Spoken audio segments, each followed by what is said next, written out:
Igitondo ciza kuri mwebwe mwese mudukurikiye hano kuri Scott TV Show. Turabasuje aho muherereye mwese, tubifuriza ibihe byiza ndetse n'amahoro aturuka ku Mana. Twizera ko mumeze neza, twebwe turashima Imana. Uyu munsi rero ni niyinga mu gitondo n'undi cyane yinga.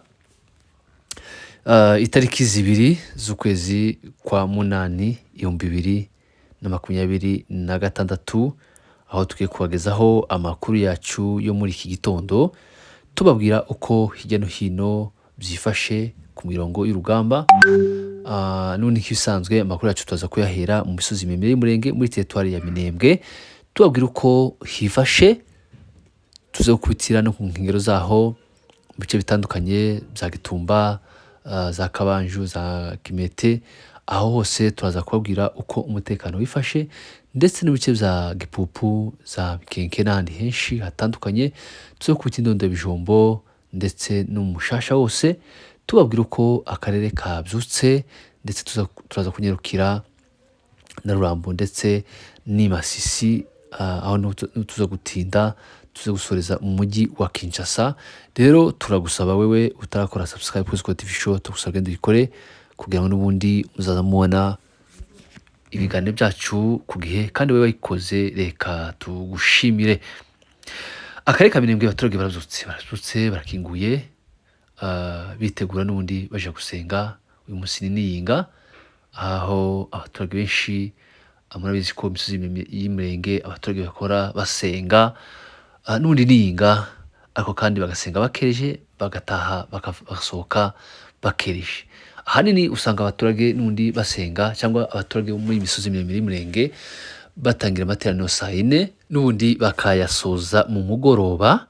Rero ni ukuvuga ngo akarere kose kifashe neza muri rusange. Ahareje nibwo indege zitagira abapilote zazengurutse mu kirere cya Minembwe, ariko ntacyo zigeze zikora, zazengurutse muri Minembwe ndetse na Rugezi. Rero muri rusange akarere kose kifashe neza, hirya no hino iriya mihanda yose igize Minembwe abaturage barakinguye, barabyutse ni amahoro. Icyo barakora gusa ni ukwitegura baje gusenga. Aha ejo bakoze imiganda, ariko kandi hari habaye n'imvura nyinshi cyane n'urubura. Izo zose byarabaye, kandi byose twavuga ko ari Imana ikomeje kubatiza amahoro, ndetse natwe twirwaneho n'intare za Sarambwe zikomeje kubarinda umunsi ku munsi.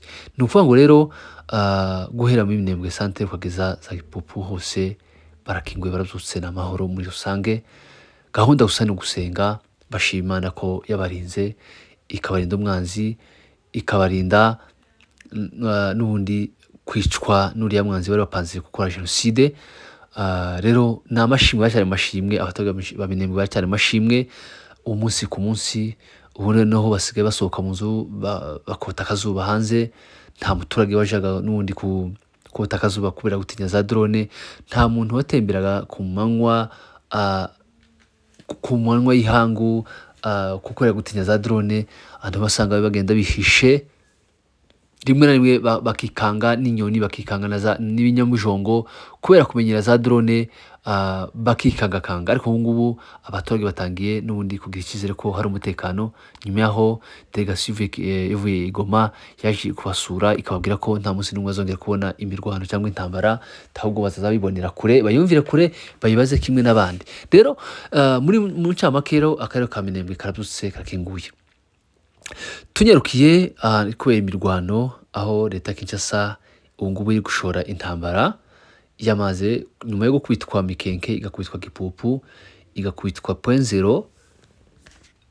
Ubu rero bamaze gushora imirwano muri bice by'imirimba za Kabanju,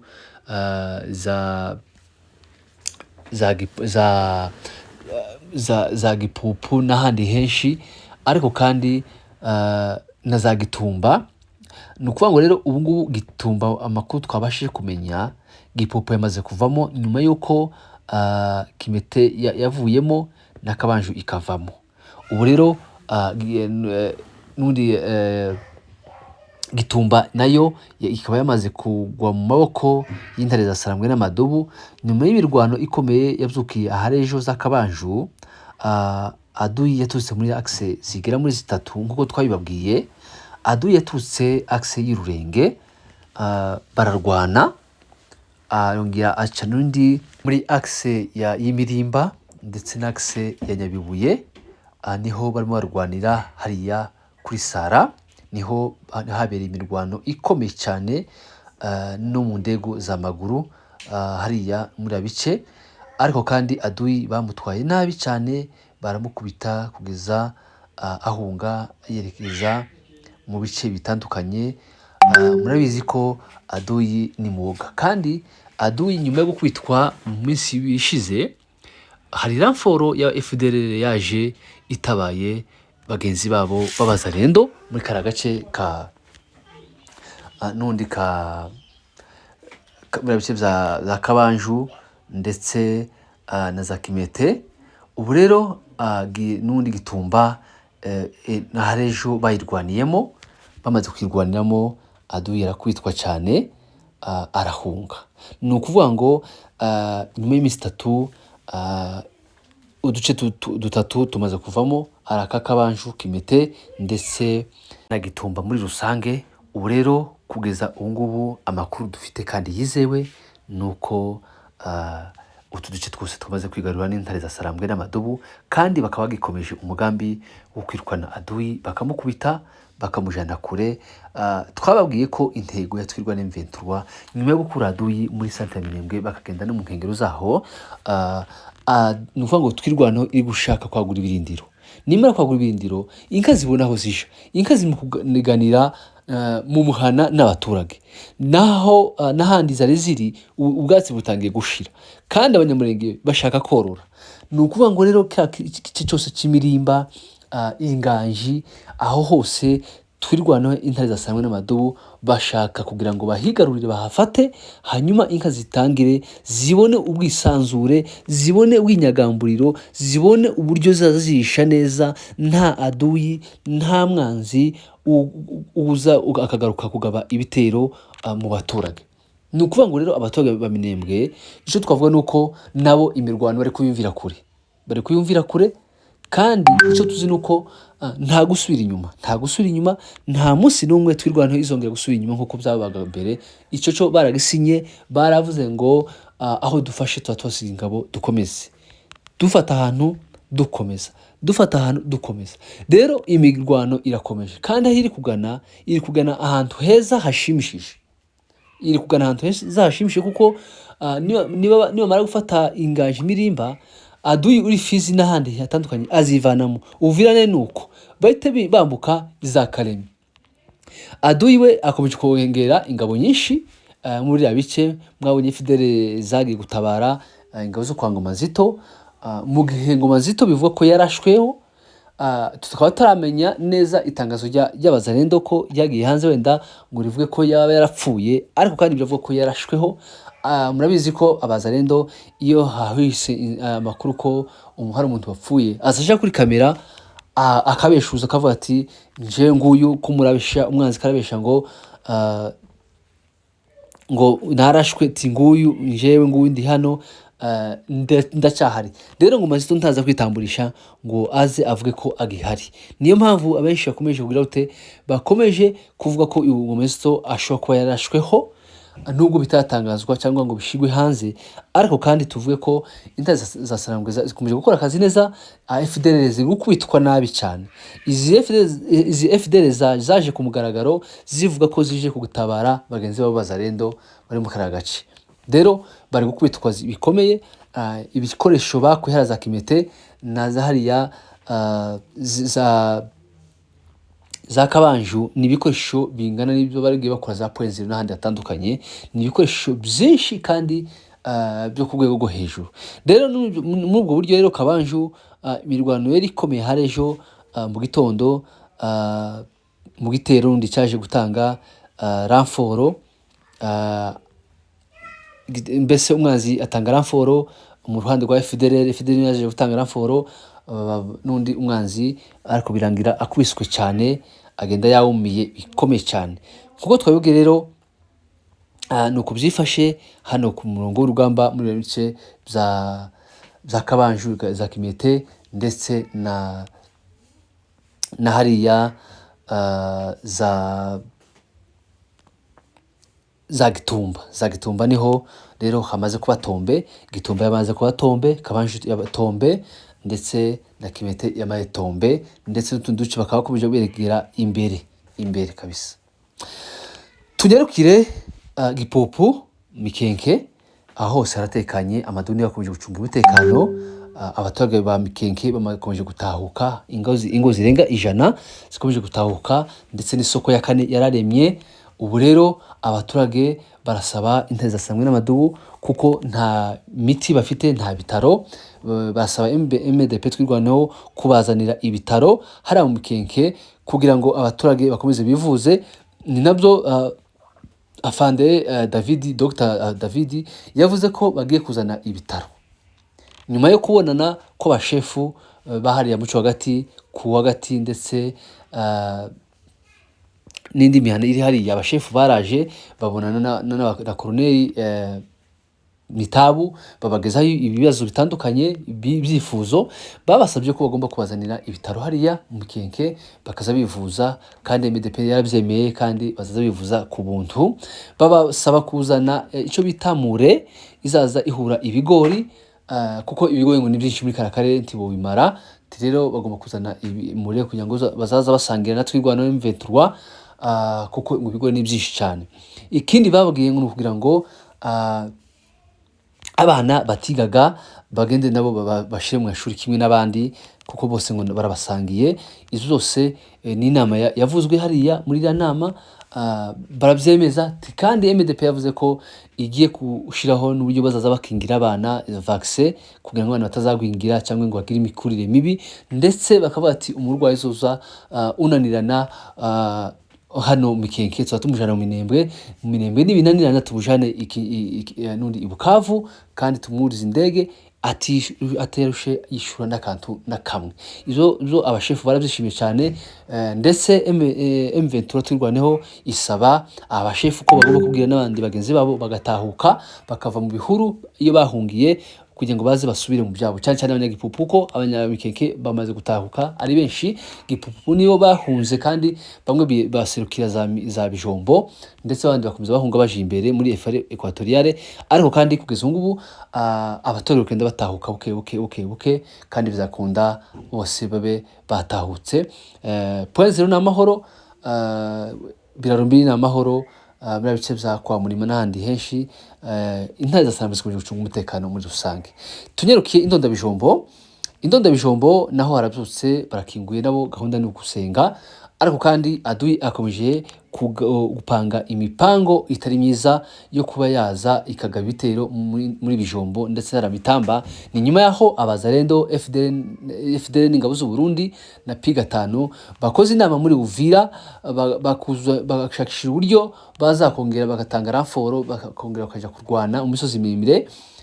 Banzuye ko bagomba kuzamuka bakinzira ya Kirungwa, indi ya Gafinda, bakomeza n'inzira izaje za Masango kugira ngo babuze umutekano twirwaneho iri muri Karakarere. Ni ukuvuga ngo rero abazazamuka za Gafinda muri bazaseruka mu bice bitandukanye, ushaka guserukira za Kigwa, za Rumagaza, za Buziranyoni, undi akazamukira bice bya nundi za muri bice bya Kirungwa, bakarenga Wabiziba, Buhonde, Mitamba, bagakomeza barwana muri ya mihana igize Bijombo. Abandi bakazamuka bava za Masango baza kwirukana abanyamurenge bari mutuye muri ya mihana ituwe, gwera za Bijombo, za Muramza, za Mugete, za Kinyoni, za Tahiro, za Rumamfura, Irango zose, za Mugogo, za Nyakirango. Iyo mihana yose bakayisenya kugira ngo birukane umunyamurenge. Ibyo zose bakora nyuma yo huko batsinzwe muri Minembwe, bakaba kwikomeje gutsindwa na za Kabanju na muri bice bya Mete na n'indi bice bakomeje gufata muri bya bice bitandukanye. Rero nukuvuga ngo umwanzi yo gahunda yapanze kugira ngo yazamuke, ariko kandi amadobo n'intare zasarambwe zikomeje kwipanga neza ku murongo w'urugamba. Rero ngwaye uko bimeze, Rurambo na mahoro kugeza ngubu. nyuma yaho ubushize iminsi 2 yashize habaye imirwano, ubu ngubu harabyutse baratekanye, gahunda zabo zitandukanye zirakorwa kandi nta kibazo. Nyuma yaho umwanzi yagerageje gufunga ziriya nzira ariko kandi ntibyamworohera, akarere kose ka Rurambo karatekanye kugeza ubu ngubu, barashima Imana ikomeje kubarinda. Kuko twabibwiye rero hariya muri Uvira bapanze bakoze inama kugira ngo babe bazamura ibice byinshi, umwanzi mwinshi aje kugaba ibitero mu bice bitandukanye, harimo za Masango, ahayoborwa n'uwiyita General Irunga wafunze isoko ya Mahita na Magunda, ndetse bakaba bakomeje kuvuga ngo bafunge izindi nzira zitandukanye. Ngahe uko bimeze mu bice bitandukanye. Reka tuze n'undi muri Umushasha, muri Baraka Fizi hakomeje kuba alert ikomeye cyane, aho abaturage bakomeje kwivovota leta Kinshasa ndetse n'abayobozi batuye muri hariya mu karagace, aho bakomeje gusaka abamotari babasaba ibyangombwa ndetse banazamura n'imisoro, bituma abantu benshi bapfa.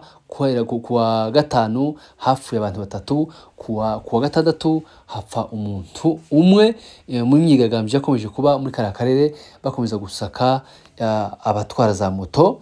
Ariko kandi kugeza ubu ngubu ni ukuvuga ngo akarere ka Baraka Fizi hari ingabo nyinshi zikomeje kwinjirayo zishaka gutanga raporo ku ngabo za leta Kinshasa, harimo Abarundi, FDLR, Abazalendo na P5 bakomeje gupanga ibitero kugira ngo babashe kuba bakwigarurira kariya karere kariya gace ka Point Zero. Tubabwire ko Point Zero inyerera, Minembwe inyerera, Indondo Bijombo icokera. Uzibesha akaza agakandagira kuri Point Zero, ikizamubaho niwe uzakirengera, kuko izo zose ni impanuro, kuko hariya ni abaturage b'Abanyamulenge batuye, kandi uzashaka kuza kuhafata ikizamubaho nawe ntibizamworohera. Nawe nk'uko bimeze Uvira naho abaturage baracaraho, barifuza ko M23 yabarokora, kuko abazenze bariya bakomeje gusubiranamo, kurasana, kwiba, gukora ikibandi, izo zose komeje gukorerwa mu mujyi wa Uvira muri rusange. Reka tuzamuke mu ntara yaho Rumami.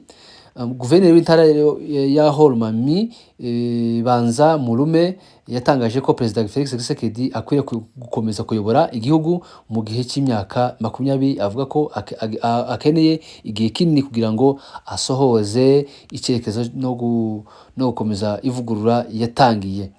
Muri Masisi naho abaturage bo mu gace ka Burungu bishimiye ishirwaho y'abayobozi bashya b'intara ya Masisi bayobowe n'ubutegetsi bwa AFC 23. By'umwihariko bashimira ishirwaho ya Madamu Uwimbabazi Zanje ku buyobozi bw'ubwo buyobozi gakondo. No kuvuga ngo abaturage bahariya bakomeje kuvuga ko n'ubundi bishimiye ubu buyobozi, kubona igitsina gore bakija mu buyobozi ni ikintu cyashimishije abaturage ba hano Burungu.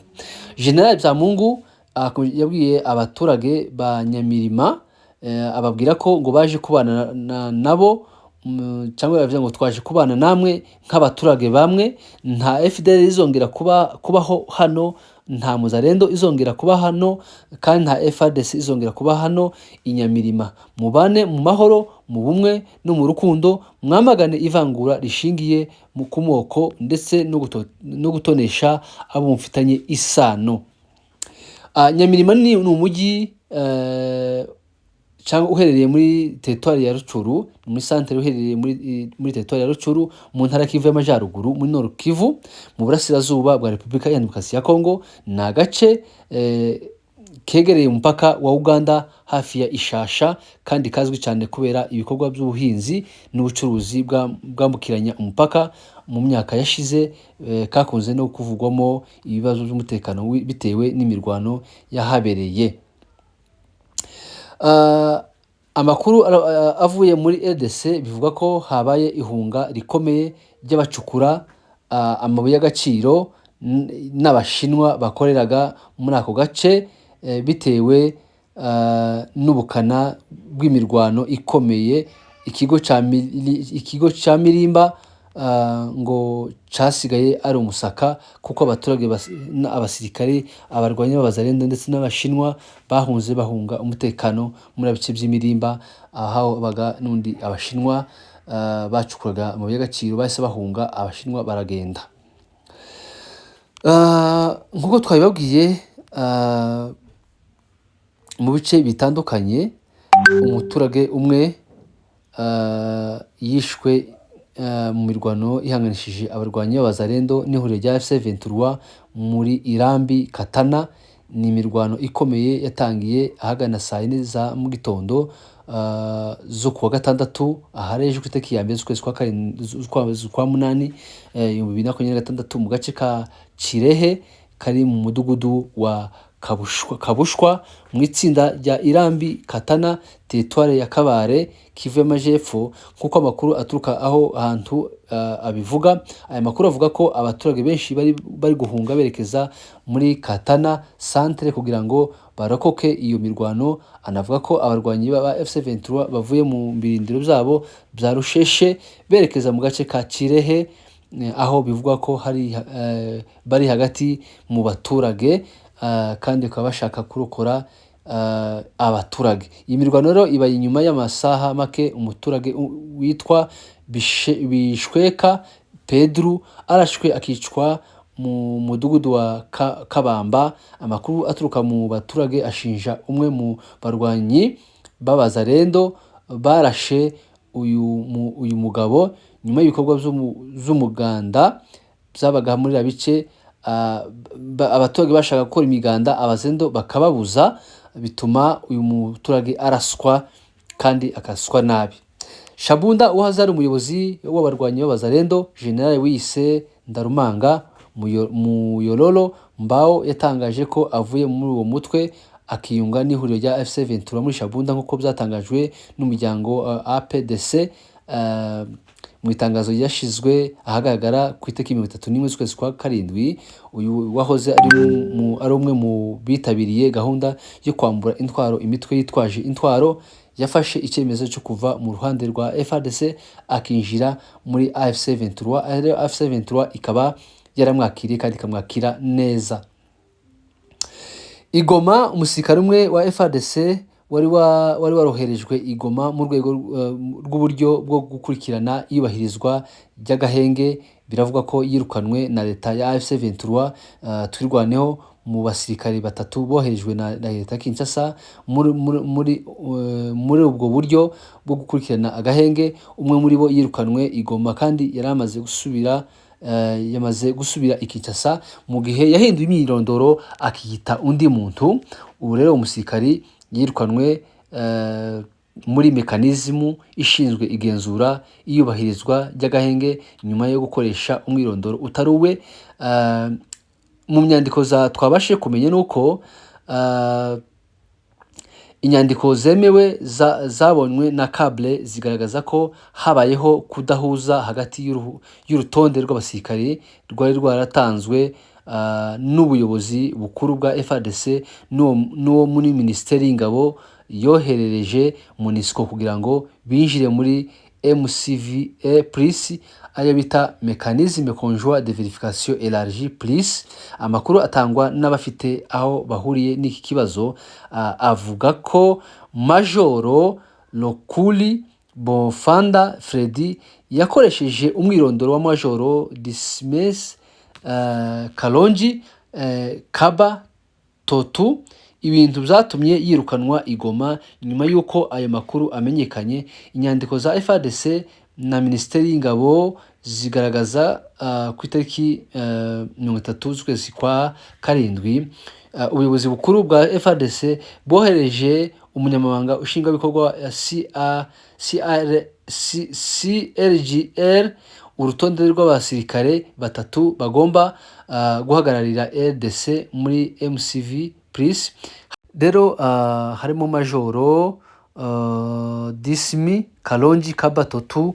Ariko mu ibaruwa yo ku tariki 2 Minisitiri w'Ingabo yasabye MONUSCO ubufasha bwo gutwara mu ndege abo basirikare batatu bajya i Goma ku itariki 13 z'ukwezi kwa karindwi. Nubwo umubare wabo utahindutse, umwe mu mazina wari wahinduwe, aho Major Lokuli Bofanda Freddy yasimbuye Major Desime Kalonji Kaba Totu. Nk'uko Kabre ibitangaza, Major Lokuli Bofanda Freddy yageze i Goma akoresheje uwo mwirondoro utari uwe. Izo zamenyekanye igihe hakorwaga igenzura ry'abitabiriye MCV Plus, maze umwirondoro we ushirwa ku murongo n'inyandiko zemewe. Umwe mu bayobozi ba F23 wavuganye na Kabre yavuze ko ibyo byatumye uwo musirikare yirukanwa muri uwo murimo. Yagize ati twabimenye ahita yirukanwa kuva ku wa mbere ku itariki 27 z'ukwezi kwa karindwi 2026. Yasubiye i Beni anyuze mu muhanda. Ku rundi ruhande, mu nama y'abaminisitiri, vice minisitiri w'intebe akaba na minisitiri w'ingabo Guy Kabombo Mwandiyavita yatangaje ko umusirikare wa FARDC wari woherejwe i Goma yirukanwe nta mpamvu ifatika yatanzwe. MCV ni urwego rwashizweho mu rwego rw'ibiganiro by'amahoro kugira ngo rukurikirane iyubahirizwa ry'agahenge mu burasirazuba bwa RDC, rugizwe n'impuguke za gisirikari za CRGL, abahagarariye FARDC na AFC23, rukanaterwa inkunga mu bijyanye n'ibikoresho na MONUSCO ndetse n'indorerezi z'umuryango wa Afurika yunze ubumwe. Inshingano zarwo ni ugukora iperereza ku bivugwa ko byishe agahenge no gukurikirana ishyirwa mu bikorwa by'amasezerano hagati y'impande zirebwa. CRGR ni impine y'igifaransa yitwa ngo Conference Internationale sur la Région des Grands Lacs, mu Cyongereza ikitwa International Conference on the Great Lake Region. Ni international cyangwa International Conference on the Great Lake Region, washinzwe guteza imbere amahoro, umutekano, ubufatanye n'iterambere mu bihugu byo mu karere k'ibiyaga bigari muri Afurika. Mu nshingano zawo harimo guhuza ibiganiro by'amahoro hagati y'ibihugu n'impande ziri mu makimbirane, gukurikirana ishyirwa mu bikorwa by'amasezerano y'amahoro, kurwanya imitwe yitwaje intwaro n'ibyaha byambukiranya imipaka, guteza imbere ubufatanye mu by'umutekano n'ubukungu. Mu nkuru rero wavuzwe na CRGR niyo ifasha kuyobora no gukurikirana MCV Plus, urwego rugenzura niba impande zihanganye mu burasirazuba bwa RDC zubahiriza agahenge. Rero nk'uko twabibabwiye rero, muri Masisi gushira abagore mu myanya ifatirwamo ibyemezo nk'uko biri gushyirwa mu bikorwa n'ubuyobozi bw'intara ya Masisi buyobowe na Emmanuel Ndizeye Rutebuka, biri mu murongo wa politike n'imiyoborere myiza ivugwa n'umutwe wa AFC23. Abaturage mu mudugudu wa Burungu bakiriye neza Madamu Uwimbabazi des Anges uherutse kugirwa umuyobozi w'ikigo ca Burungu, bamwakirana urugwiro n'ibyishimo. Mu butumwa bwabo, abaturage bagaragaje ko bishimiye kuba umugore yagiriwe icyizere cyo guhabwa uwo mwanya. Banashimiye ubuyobozi bwa AFC23 kuri icyo cyemezo, bavuga ko bazakorana bya hafi n'umuyobozi mushya kugira ngo bafatanye mu guteza imbere no kubungabunga umutekano n'iterambere ry'ako gace. Masisi rero haravugwaho imirwano ikomeye yadutse hagati y'abarwanyi ba AFC23 n'abazalendo mu gace ka Shango. Imirwano ikomeye yatangiye mu gitondo cyo kuri uyu wa gatandatu mu mudugudu wa Shango mu gace ka Butsike muri Nyamaboko mu karere ka Masisi. Amakuru aturuka aho byabereye avuga ko abarwanyi ba AFC23 bagabye igitero ku bindiro bya bazalendo biherereye mu gace ka Oso Banyungu. Mu gihe cy'amasaha menshi humvikanye urusaku rw'imbunda ziremereye n'izoroheje, ndetse urwo rusaku rwageze no mu duce duturanye twa Showa na Mahanga bitera ubwoba n'impanuka yo guhunga ku baturage muri ibyo bice. Rero reka tubashimirwa n'undi bakozi bacu badukurikira umunsi ku munsi. Mwebwe mutarakora subscribe kuri Scott TV Show, tubasaba mugende mukore kugira n'undi muzaza mubona ibiganiro byacu ku gihe. Turakunda tubazikana na hejo n'undi ku mugoroba tubabwira uko akarere kiriwe ndetse nuko bimeze hirya no hino ku murongo w'urugamba. Ariko kandi kugeza ngubu muri iki gitondo cyo ku cyumweru itariki 2 z'ukwezi kwa munani 2026 nuko byifashe hirya no hino. Murakoze cyane, mugire ibihe byiza.